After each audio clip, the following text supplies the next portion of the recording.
Hi, everybody, and welcome to the Dr. Psych Mom Show.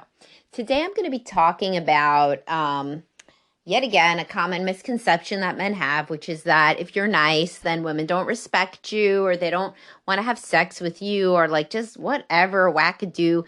I use that word a couple times now. Last two podcasts, wackadoo, that's like from my childhood. Kind of silly, ridiculous. I mean, I cannot even think of enough synonyms for ridiculous thought process this is. It is entirely inaccurate for the large majority of women who are healthy, and it is only accurate for the few women that are very unhealthy, such as ones that have borderline personality, an acute trauma history that's like really bad, etc. And we will get into why to be nice to your wife right after I tell you to subscribe. My most recent subscriber episode was, what does a healthy compromise look like when partners have differing libidos, which is just a common situation, almost a universal situation after the honeymoon stage, that one partner, most often the man, sometimes the woman, has a higher libido than the other because people are not identical. So you're not dating your clone, so you can't have the exact same sex drive. So what do you do in this situation? What does a compromise look like that's healthy? What does a compromise look like that's unhealthy? What do men do to push too much? And what do women do to get out of their comfort zone too little? All that is on the most recent subscriber episode, in addition to 122 more. By the time you hear this, more than that. All right, so let's go to the topic at hand. A lot of guys think that being nice means just being like some sort of a pussy, and so you shouldn't be nice to women because they just like assholes. This is so stupid. This is not real. This is like if your wife said, the reason that nobody likes me at work is I'm not bitchy enough. You'd be like, no. Like, that's, first of all, you are. And second of all, no, that is bullshit. Probably it's because you're not doing your job, or you're too sensitive, or some other thing. Because there's no reason that somebody's not going to like you unless you make yourself unlikable. So a lot of the guys that say that they're too nice are actually not nice. They're actually not being nice. And I know this because I see them in couples counseling. And they're like, you know what my problem is? And I even have a podcast with this title. My problem is I'm too nice. Let me tell anybody listening, if you think your only problem is that you're too nice, I have a bridge to sell you. It is some bullshit that you've told yourself. You probably learned it at home when you probably had a parent that was walking around loudly declaiming, how nice they are and how they get taken advantage of by everybody because they're so nice. No, this is not true. So it's a way for basically a covert narcissist to act. I'm so nice that this is why things don't work out for me. It couldn't possibly because I render myself completely unlikable with this martyr act, or I'm passive aggressive and irritating, or any number of other things that would make people kind of unlikable. It has to be because I'm too nice. I'm just too good. I'm too good for the world, and it's not real. So how do guys that think that they're too nice actually come off? A lot of them come off very manipulative. And there is this idea of covert contracts in the manosphere that, like, if you are being a nice guy, but you're doing it with the intention of getting laid, then that's a covert contract, and women pick up on that shit and they don't like it. That's true. But also there's Occam's razor too, like a very simple explanation, which is that you're really not that nice. So what do I mean by nice? I mean kind, attentive, caring, loving, agreeable, pleasant. On the big 5 personality traits, you would be high on agreeableness, which just means somebody who goes with the flow, which everybody likes. Everybody likes that uniformly, right? Unless, I told you at the beginning, I would say who doesn't like this, women who have been mistreated, right? So if a woman has been mistreated, particularly by men, then they will only find it familiar when a guy is a raging asshole, and that is what they will go for. So, it's a very, very few women, thank God, are in the category that they have been abused so massively that they can only really gravitate toward abusive men. But those do exist. So women with borderline personality disorder, the way that you get borderline personality disorder is by being a sensitive kid in a very bad environment, which can include emotional, sexual, physical abuse. But most people don't have borderline personality disorder. This is very low rates, like 1 or 2%. So the reality is that most people do not have borderline personality disorder. 98% of people do not. And so therefore, if you're basing anything on this, then, you are likely missing the fact that your wife does not have borderline personality disorder, unless she does, in which case this is not relevant. And therefore, she wants somebody who treats her well, She wants somebody who treats her well because she's a healthy human being. At least in part, she's a healthy human being. She's not perfect, but generally, human beings want somebody who treats them well. That's what they want. So if you are a nice, attentive, loving guy and you're having marital problems, maybe you're not so nice. I mean, really think about it. I mean, maybe you're not coming off like you think you are. Perception is reality. There's a lot of guys who are very successful in business, and they would never say, I think we closed this deal, but he doesn't think we closed the deal, but I do. So you know what? I'm just going to operate as though we have that money coming in because I personally think that we closed the deal, despite that, the guy I was trying to make the deal with insists that we did not, in fact, make a deal. I'm just going to go with that we did. No, it's crazy, right? But then you do that in your marriage. You're like, I think I'm nice. She, has lots of problems with my personality. She thinks I could be arrogant, passive aggressive, difficult, rigid, overly controlling, anxious, all manner of things. But you know what? I think I'm a nice guy. So thus, the problem must be that women don't like nice guys. I'm serious. This is actually what happens with a lot of couples that come in. The guy insists that he's so nice, and the woman's like, but he's not nice.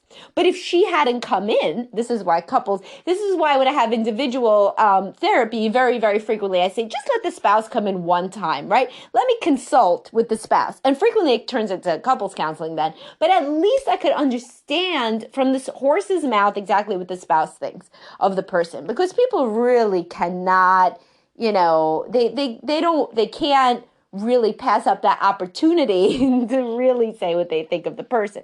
So very frequently somebody who comes in saying, I'm so nice. Yeah, sure, they're not like a nasty person, but they have plenty of things that render them not so pleasant, agreeable, loving, caring, etc., as they think that they are.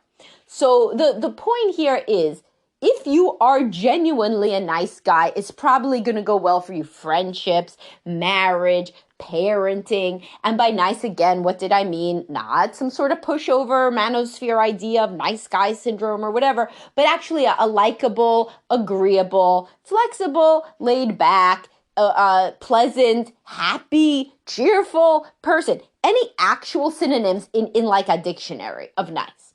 So if you are, in fact, not as nice as you think, then what should you do? Well, first of all, you would have to know that. So actually take the feedback that your wife has given you. She may say you're too passive. She may say that you're too rigid. She may say that you're too anxious. All of these things, those don't sound too nice, honestly, to deal with. So maybe it's not her. Maybe it's not that you're too nice and nice guys finish last. Maybe you're not nice. And maybe nice guys finish first, as they do literally everywhere. Like everywhere, likable people are liked. And it's a very big myth that only mean people get to be popular or whatever. Actual research shows that the likable people are the popular people. Enough people like them. That's literally the definition of popularity. And only really the people on the that have always struggled with social anxiety and can never and awkwardness and real difficult interpersonal relationships, these people think that the popular people are all assholes. But when you actually hang out with the popular people, like when they grow up, it's the same thing for them in business. It's the same thing for them in relationships. They are the kinder people, and that's why people are drawn to them. They're smiling, they're happy, they're frequently extroverted. It's nice to be around them. They compliment people, and you can really only act nice from a position of power. You have to have confidence in order to act nice. Otherwise, you're always kind of jockeying for a position in the social hierarchy. But the people who are confident are the nicest of all because they can afford to be. So it's like the guy who treats a waitress or a waiter like shit, like that's not a nice guy, but it's also not a guy with any confidence. The guy with confidence treats everybody nice, because why not? He feels good. Why shouldn't everybody feel good? If this is the kind of nice guy that you are, it's unlikely, honestly, that you're listening that much to my podcast, because your marriage is probably going all right. Now, does that mean that your wife's libido will never slacken? Obviously not. So there is a situation in which it is a genuinely nice guy in all of the ways that I say, a pleasant, agreeable, kind, generous guy, and things are going well until his wife's libido, decreases, or she experiences depression or anxiety or any of these things. And then, he starts to act less nice because he doesn't understand why her desire is down. And then he starts getting all bent out of shape about it. These are the kind of couples that could really benefit from counseling, and for whom counseling doesn't really even have to last endlessly, because it's really a lot of education. Like, a guy learning that his wife's desire naturally goes down within monogamy. Here are the ways that the female body works. Here are the ways that's, responsive versus spontaneous desire work, et cetera, et cetera. And so such a guy, if he feels like he is actually being a nice, kind, loving guy, and his wife's desire goes down anyway, but he's always had this, false narrative that women are attracted to you just based on your personality and your looks, and it has nothing to do with them internally, their cycle, their aging, their hormones, their giving birth, their depression, their anxiety. If he thinks that it's all having to do with him, and he thinks he's still doing his part of the deal, such as it were, by being an actually kind and nice guy, but her desire goes down anyway, and then he somehow feels like she doesn't like him anymore, versus understanding that desire just goes down for various reasons, then he could start turning into a real asshole because he's resentful, and then he's not nice anymore. And then her desire goes down even further into the gutter, because he's actually acting kind of like a dick. And this is a very common, dynamic that I see, is that everything was going well, and the guy actually was kind of, a nice guy, until he kind of misinterpreted his wife's natural slackening of desire, or whatever health issues or hormone issues or birth or pregnancy or whatever issue she had unrelated to him, that would have been temporary. So for example, pregnancy, right? So if a guy does not really understand that pregnancy can wreak havoc on a woman's body and brain, and then within nursing, basically you have no sex drive at all, and he assumes that she's just like not into him anymore, and then he starts thinking, she only sees me as a paycheck or like whatever, and only as a dad and not as a husband, and maybe I just have to go to the gym more or something. And he doesn't understand like any kind of basic education about female desire or biology. Then he starts to act like an asshole, and then she's gonna not come back out of the pregnancy nursing phase with desire again, as many women do. Of course, when the tiny little child stage is over, they do want to have sex again. If they're in a loving marriage, they won't come back out of that because they're not in a loving marriage anymore, because now he is acting like an asshole. He's not being a nice guy. So for healthy women and healthy men, being treated well makes you feel good and more likely to be close and more likely to be flexible, generous, and giving, and get outside your comfort zone. For unhealthy people, such as people who have been very much abused as children, they will be more drawn to assholes, right? They will be of both genders. So a guy who's abused will also be drawn to a woman who's not nice to him. And so when you have very low self-esteem, then you are drawn to people who don't treat you well. But hopefully the goal of most men is not to marry and procreate with a woman who has very low self-esteem. You want to get a woman who feels pretty okay about herself, and if not great about herself, and who thinks that she deserves somebody to treat her well. So if she thinks somebody deserves to treat her well and you don't, well, then the shit's going to hit the fan. So just to be completely clear, I don't get a lot of people in couples counseling at all where I'm like, man, that's such a nice guy. What a loving man. Just partnered with such a bitch.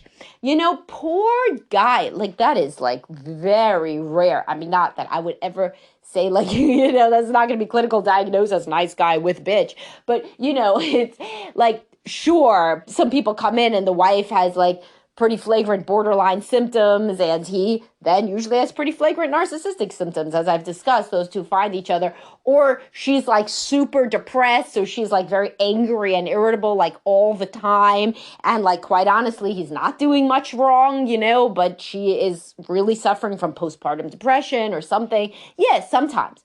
But most of what I see is that he thinks he's real nice, but he's not. And I see it the other way too. Women come in, oh, I'm so nice. I'm so good to him. Oh, yeah, what do you do? Oh, I do all these things for the children. And, if he's around, he can come. There's people generally overestimate how nice they are. They overestimate what a good spouse they're being. They overestimate how likable they are. I mean, people overestimate what a good sense of humor they have, what a good driver they are, everything. So if you think that you're being so nice, but your spouse does not seem to be responding to you well, this would be a very good thing to come to couples counseling and say, because everybody, I hope, that listens to this podcast wants, a reality check of some sort. And it could be a big reality check to go talk to somebody else. And then, they don't think your problem is that you're too nice. They actually don't think that at all. Maybe they think that your problem is that you are too passive or too anxious or too controlling or too jealous or you have too low self-esteem or you yourself are depressive. And then on the other hand, your spouse is dealing with whatever their issue is. And it's a dynamic. Because it's a dynamic in almost every situation, unless, as I said, somebody is in a massive depressive episode, very much addicted to something and just acting like in a completely different way than they ever did originally, because of some big change that just happened to them. Yes, sure. But you know what? It doesn't really take the partner too long before they start acting like an asshole right back. Because that's just how people are, and then the dynamic perpetuates itself. So the reality is, if you are nice, loving, kind, etc., in any sort of anything even close to a healthy relationship, this is going to go a hell of a lot better for you. And if your relationship isn't going well, interrogate how truly nice, kind, loving, etc. you are being. A healthy person responds so well to that. Women will brag about that. Oh, my husband did the sweetest thing for me. Oh, my husband did the nicest thing. And they smile and they'll be happy. And even in couples counseling, the guy does something nice, he ends up getting laid a lot more. Because that's just the reality of how life goes. When the woman does something nice, he ends up happier too. People who are in a relationship want the other one to be nice to them. Unless, as I said, there is a unique, very abusive history going on. But then the most of you that are listening, the nicer you are, the better your marriage will go. And nice is not a bad word. It is in no way a turn off. It is a turn on that women want a man who seems like he loves them. That is cachet. That's something to brag about, that your husband loves you so much. This is what everybody wants. This is what all that intimacy porn is on the internet that your wife ravenously consumes, those couples in love on Instagram, etc. She doesn't follow people where the guy treats the woman like shit. She follows couples on social media where the guy's always bringing home flowers and writing cute little notes to her and picking her up and writing, and swinging her around and kissing her and hugging her and looking at her lovingly. This is the stuff that your wife likes. That's the porn for her. The porn for you is blowjobs and anal and whatever you watch. This is her anal. So on that note, I will depart, but keep this in mind. And it would be a good one, to really think about in terms of, should I go to couples counseling? Because the answer is probably yes. As wonderful and brilliant as my podcast can be, it's really not a replacement for couples counseling if you're really struggling. So anyway, I hope everybody has a great day, and I will talk to y'all soon. Do subscribe. Bye-bye.